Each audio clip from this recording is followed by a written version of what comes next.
ఇప్పుడు కొన్ని express update వార్తలు.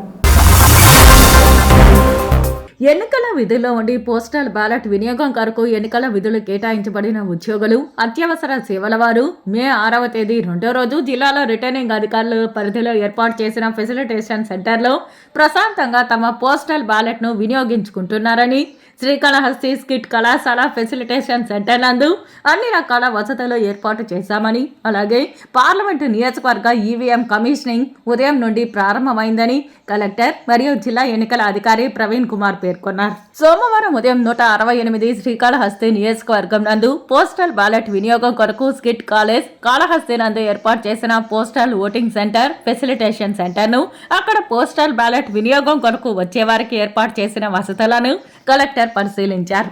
అనంతరం అదే ప్రాంగణంలో తిరుపతి పార్లమెంటు నియోజకవర్గంకు సంబంధించిన ఈవీఎంల కమిషనింగ్ ప్రక్రియను పరిశీలించారు. ఈ సందర్భంగా కలెక్టర్ మాట్లాడుతూ పోస్టల్ బ్యాలెట్ వినియోగం కొరకు వచ్చేవారికి ఎలాంటి ఇబ్బంది కలగకుండా ఏర్పాట్లు అప్రమత్తంగా ఎప్పటికప్పుడు పర్యవేక్షించాలని రిటర్నింగ్ అధికారి శ్రీకాళహస్తి రవిశంకర్ రెడ్డికి సూచించారు.